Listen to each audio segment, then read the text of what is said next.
Hello, my name is Lisa McNiven, and I work here in Albuquerque and Santa Fe with the Governor's Commission on Disability. I'm the Deputy Director here.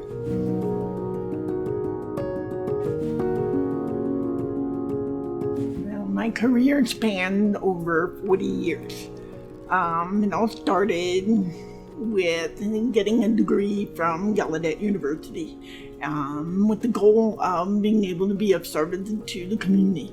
And how that was established was a series of coincidences that led me to this point. I started with working with a group home of multiple disabled deaf adults who needed support for everyday living. And then I moved to New Mexico and I worked as case manager primarily with the community outreach program for the deaf, serving the population for job development and case management services.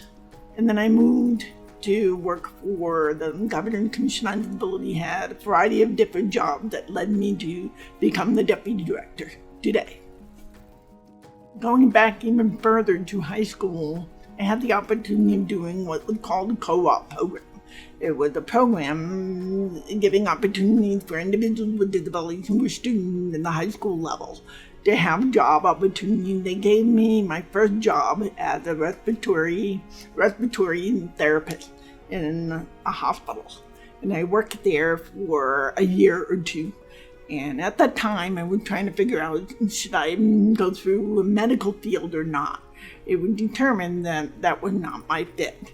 And then I switched to try becoming secretary, and then I switched to become a teacher's assistant. I thought maybe I would become a teacher, and I went to Gallaudet with that goal.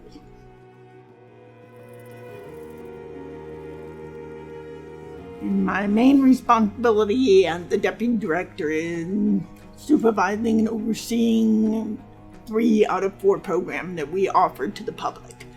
The 3 are New Mexico Technology Assisted Program, and the other one, the Brain Injury Advisory Council, and the third is Disability Awareness and Advocacy Program.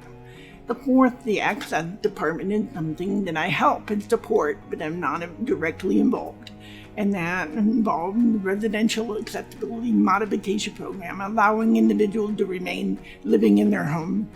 And one of the things that we do is be involved in the special education field, among other topics, including emergency preparedness, and to give opportunities for people to be safe where they live.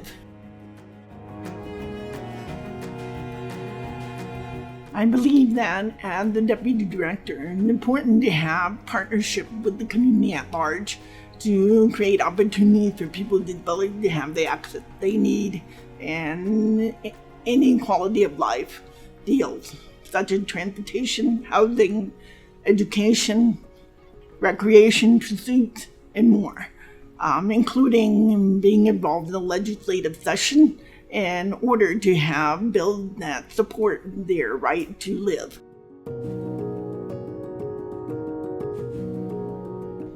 My favorite thing is the people I work with every day, from the staff that I help supervise and support and encourage them to do their jobs, and working with partners in a variety of different state agencies and local governments and nonprofits, and also people with disabilities themselves. Being able to directly impact their lives is what makes my job worthwhile.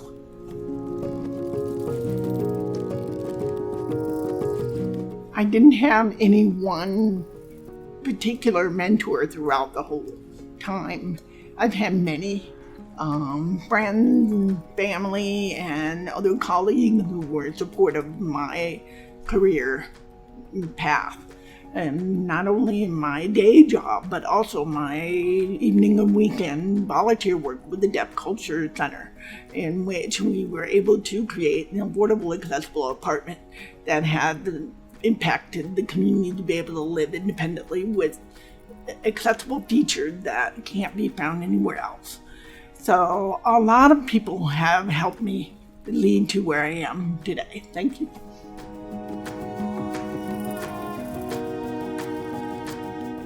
when I went to Gallaudet University, I didn't end up being a teacher. I got a degree in psychology instead. I had found my road to becoming the deputy director from that degree to another one, a master's degree in public administration. And these two degrees have helped me in the field to advance to where I am, but I'm also in this field only because of my interest and desire to help support and work with the disability community at large. Based on my own lived experience and my work with a variety of different disability communities, it's very important that we have good communication skills to talk to anyone, whether in written form or in person to present or virtually.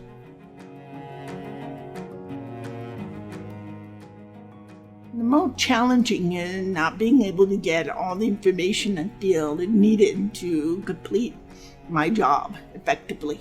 Communication is a passion of mine because of my deafness. And my deafness entails that I have to work harder to get that information because other people don't realize that I'm deaf because of the way I speak. So if I speak this well, that means she can hear. It's not necessarily true, and I have to work harder to get the information to do my job.